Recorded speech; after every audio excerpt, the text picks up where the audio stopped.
Welcome to Inside Politics. I'm Manu Raju in this morning for John King. Thank you for sharing part of your Sunday with us. Now let's get right to the big news that broke overnight. Just a few hours ago, President Trump became the first sitting U.S. president to step into North Korea. At the invitation of Kim Jong Un, he took about 20 steps across the military demarcation line, surrounded by heavy security. The two leaders then stepped back and addressed reporters.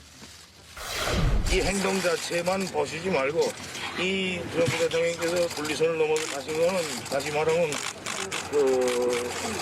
거치하는 각오를 청산하고 앞으로 좋은 남다를 개척하려는 트럼프 대통령이 남다른 용단의 물품이라고 생각합니다. I believe, just looking at this action, this is an expression of his willingness to eliminate all the unfortunate past and open a new future. Stepping across that line was a great honor. A lot of progress has been made. A lot of friendships have been made, and this has been in particular a great friendship. It's the third time the two leaders have met in person. After the 50-minute ad hoc summit, Trump claimed real progress in their nuclear talks.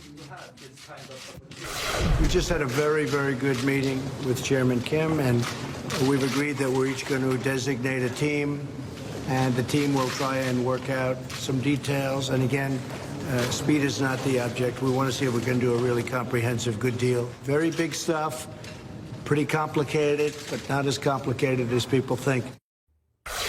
CNN's Paula Hancock is near the DMZ in South Korea. Paula, what are the implications of this historic meeting? Well, Manu, what we were promised this morning was effectively maybe a handshake or a 2-minute chat or just a greeting across the border. What we saw was something far more than that. More than an hour, these two leaders were behind closed doors, and it was a bilateral chat. It was the leader of the US and the leader of North Korea. So it was more than we were expecting. Now, of course, we don't know exactly what was said behind those closed doors. So, I mean, this wasn't a summit, but also potentially it's a little more than just handshake diplomacy. What we heard from President Trump is that they have, as you heard there, they've agreed to set some teams together to start the working level talks. Now, this is crucial to have these working level talks. Yes, this is a top-down approach, and the leaders are the ones pushing for this. Their relationship is the one pushing this forward at this point. But without those working level talks, then this denuclearization process is going to go nowhere. It was notable that President Trump didn't mention the word denuclearization throughout the whole afternoon. Potentially he mentioned it when he was behind closed doors, but it was more talking about what an honor this was at this point, stepping over that MDL, the military demarcation line, he described as an honor.